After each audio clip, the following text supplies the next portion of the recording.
halmashauri, lakini vile vile tuko na mtendaji mkuu wa klabu ya Simba Bi Zubeda Hassan Msafuru. Katika hifadhi ya Ngorongoro, katika ofisi yetu tunawakaribisha wote ambao mmeungana na sisi management ya Ngorongoro. Tunawakaribisha wenzetu kutoka Simba, mwenyekiti wa bodi ya Simba, CEO wa Simba, management, wageni waalikwa, karibuni sana hapa Ngorongoro, mabibi na mabwana. Kwanza tunamshukuru Mwenyezi Mungu kwamba sisi wote tuko hai, tuna afya katika siku ambayo ni ya muhimu sana kwetu na ni siku ya kihistoria. Na sisi Ngorongoro na wenzetu wa Simba Sports Club, leo ni siku ambayo tunatengeneza historia mahususi. Tunatengeneza historia ya kuunganisha utalii na michezo kama sekta mbili ambazo zinafanya kazi pamoja na zitaweza kufanya kazi pamoja kwa namna nyingine tofauti. Na tunafahamu kwa sababu mchezo mpira wa miguu au almaarufu soka unaunganisha watu wengi, watu wa matabaka mbalimbali, watu katika shughuli mbalimbali, mijini, mashambani, wa kike na wa kiume. Kwa hiyo tunaamini kwamba tunapoungana katika sekta hizi mbili za utalii na michezo, ni fursa pia ya kuunganisha watu wa aina mbalimbali.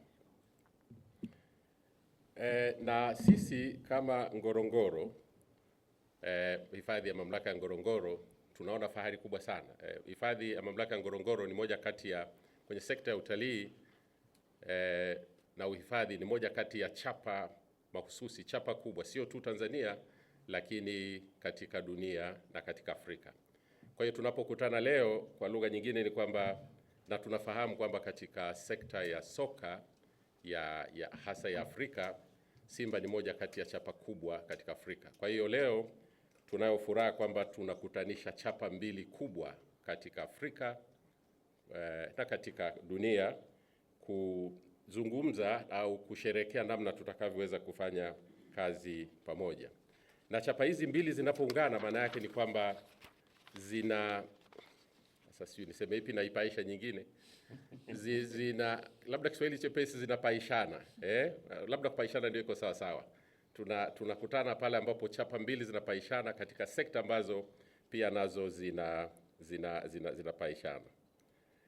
Lakini labda tu kukumbusha ni kwamba chapa hii ya Ngorongoro ni maarufu kwa sababu ya historia. Ukifuatilia katika historia ni kwamba chapa hii inahusishwa na wanyama wa aina zote. Wale wanyama maarufu wanapatikana kwa wingi katika hifadhi ya Ngorongoro. Kwa wingi kwa maana katika eneo moja dogo: simba, faru, twiga, na wengine wote wale wanyama ambao ni wakubwa. Ukienda Ngorongoro, hasa kule kwenye kaldera Kasoko maarufu kama Kreta, ndiko wanakopatikana. Lakini pia hifadhi ya Ngorongoro ina historia ya kuwa ni imehifadhi historia ya binadamu wa kale sana. Takriban kuna historia ya nyayo za Laetoli ambazo kiutaalamu zimethibitika kwamba zilitokea takriban miaka 3.5 milioni iliyopita. Sasa historia hiyo manake ni kwamba maisha katika hifadhi, maisha binadamu wa sasa wanaaminika wameanzia katika hifadhi ya Ngorongoro. Historia kubwa sana hiyo. Lakini la tatu, pamepatikana fuvu la binadamu wa kwanza aliyetembea kwa miguu, anaitwa Zinjanthropus. Sasa ukichukua ule umahususi, ndio maana hifadhi ya Ngorongoro, shirika la elimu na utamaduni limeipa hadhi tatu. Ina hadhi ya kuwa ni ina mchanganyiko wa urithi, inaitwa mixed heritage, lakini pia ni hadhi ambayo ina hadhi ya biosphere na hifadhi ya kimataifa ya kijiolojia au maarufu kama Global Geopark.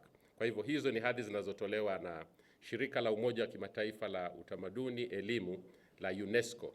Na UNESCO ndio shirika linalotoa hadhi kwa sites kwa maeneo mbalimbali katika dunia, na Ngorongoro imebahatika kuwa na hiyo hadhi. Lakini mojawapo katika hili la historia ya binadamu alivyoishi muda mrefu, na sisi ndio maana tunasema kwamba kabla hatujaanza kucheza mpira wa miguu tulianza kutembea. Nadhani ni logic tu ya kawaida.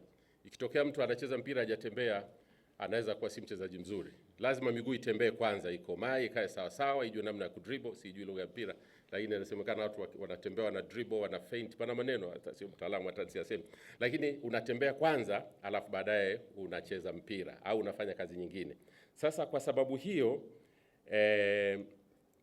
ndio maana hata hii sisi tunaona fahari kuungana na wenzetu ambao katika sekta ambayo inaitumia miguu sawa sawa. Unajua sio kila mtu anayepewa neema ya miguu anaitumia inavyopasa. Wengine wanaitumia tu kutembea, inaishia pale pale. Lakini wenzetu katika sekta kama watakavyozungumza, siwezi kuwazungumzia, wanajua miguu habari yake ni nini. Miguu inaleta furaha, miguu inaleta burudani, miguu inafanya mambo makubwa sana kama ambayo tunajua na kama ambayo watakayoyazungumza. Kwa hiyo ndugu zangu, kwa siku ya leo sisi tunakutana kwa ajili ya kusherekea neno hili sipati uharaka wake, ni pride. Yani we are very proud of what we are going to be doing, tutakachokuwa tunafanya. Na hii ni kwa sababu sisi tunasema kwamba the pride of returns home ina maana tatu. Hii ya kurudi nyumbani.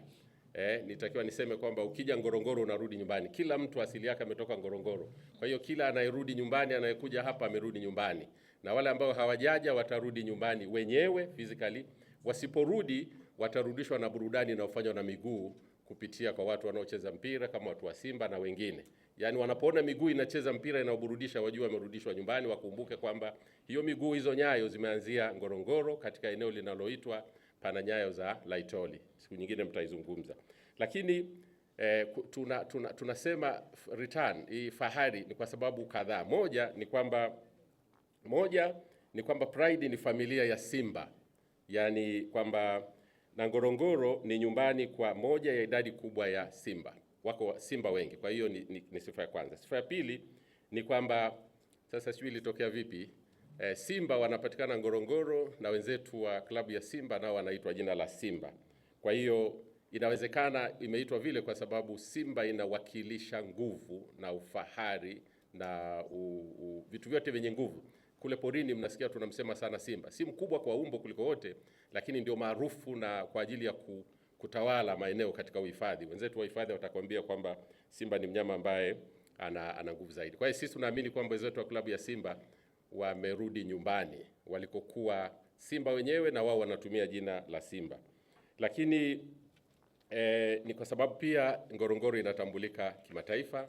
Kwa hiyo ni chapa ambayo katika Afrika na katika dunia ni chapa ambayo ni muhimu sana. Kwa hiyo katika ushirikiano huu, moja kati ya vitu ambavyo vitafanyika ni tutakuwa na campaign ya Simba Visit Ngorongoro, The Pride Return Home. Simba Visit Ngorongoro, The Pride Return Home. Na hii itakuwa ni sehemu ya maadhimisho ya miaka 90 ya klabu ya Simba. Kutakuwa na shughuli mbalimbali wakati wa uzinduzi wa wiki ya Simba. Kutakuwa na uzinduzi wa tawi, na kutakuwa na shughuli mbalimbali za kijamii zitakazofanyika pamoja na utengenezaji wa maudhui ya kidijitali atakayokuwa yanatumika katika shughuli hii. Kwa hiyo tunaamini kwamba ushirikiano huu wa leo tunazindua kampeni maalum ya kuhamasisha mashabiki wa mpira wa miguu nchini na hata nje ya nchi kutembelea hifadhi ya Ngorongoro, kujionea haya tunayoyazungumza wenyewe na kurudi nyumbani pia, wapate nafasi ya kurudi nyumbani. Kwa hiyo tunataka mashabiki wote wa mpira wa Simba na watu wote waje kujionea historia na urithi unaopatikana Ngorongoro katika mfumo mmoja wa ekolojia, uhifadhi, wanyama, historia na utamaduni, vyote vinavyopatikana katika hifadhi ya Ngorongoro. Na tunataka kila shabiki wa mchezo wa mpira, kila awe ni akifika Ngorongoro, anaporejea awe ni balozi wa destination Ngorongoro. Hifadhi ya mamlaka ya Ngorongoro ni destination ya Ngorongoro. Na kwa sababu unapokuja Ngorongoro unakuwa umeshiriki katika sekta. Ngorongoro ipo katika sekta ya utalii, na kama mnavyofahamu kwamba sekta ya utalii katika nchi yetu ya Tanzania ni miongoni mwa sekta kinara zinazochangia mapato ya serikali, mapato ambayo yanachangia shughuli mbalimbali za kimaendeleo na ustawi wa nchi hii. Kwa hiyo wale wote wanaotembelea Ngorongoro na hifadhi nyingine watakaokuja wafahamu kwamba wanachangia katika uhifadhi, uchumi wa nchi na ustawi wa nchi yetu. Na mnafahamu kwamba Tanzania tumepata bahati kwamba mwakani 2027 tutakuwa ni wenyeji wenza wa fainali za Kombe la Mataifa Afrika almaarufu AFCON 2027, ambayo wakati ule mnavyojua nguvu ya mpira wa miguu unaochezwa na miguu ambayo asili yake nimesema imetoka kule Laitori, dunia nzima itatuelekea huku. Kwa hiyo tunaamini kwamba hizi ni shamra za kuelekea katika AFCON. Na sisi kama Ngorongoro, hii ni moja ya namna ambayo tumeichagua katika mikakati yetu katika maandalizi ya kuelekea katika AFCON 2027, kwamba tuandae mazingira ya watu wanaweza kuja kutembea, kujifunza, kuona na kuwa ni mabalozi wa shughuli zinazofanyika Ngorongoro. Na ndio maana tunasema fursa hii tuliyoipata ya kushirikiana na wenzetu itatupaisha zaidi na tutapaishana zaidi katika kutimiza lengo hilo la kuwapa watu fursa ya kutembea na kujifunza yaliyoko Ngorongoro, lakini pia kuwa ni mabalozi wanaporejea kule walikotoka. Na wale tunawaomba wale watakaopata nafasi ya kutembelea hifadhi ya Ngorongoro wawe ni mabalozi wa yale wanayoyaona, ili na wengine wapate nafasi ya kutembelea. Na maanake ukishatembelea ni kwamba umekuwa balozi, lakini pia unakuwa ni moja ya wenyeji wa wale wanaokuja. Na kwa kumalizia, nikwambieni, ukipata nafasi, wale ambao hawajawahi na watakao kuja, ukipata nafasi ya kutembelea Ngorongoro, hata unapoondoka katika mwili unajisikia tofauti. Sasa hiyo tofauti siwezi kuisema mpaka mtu apate nafasi ya kuja mwenyewe. Kuna namna ambavyo katika mwili unapata nafasi ya kujisikia tofauti. Kwa hiyo kwa mara nyingine tena tunawashukuru wote ambao wamekuja kuungana na sisi leo, lakini kwa umahususi na mshukuru mwenyekiti wa klabu ya Simba na CEO na management kwa ajili ya kukubali kushirikiana na sisi na kutupa fursa ya kushirikiana katika shughuli hii tunayoifanya. Nawashukuru sana, asanteni kwa kunisikiliza.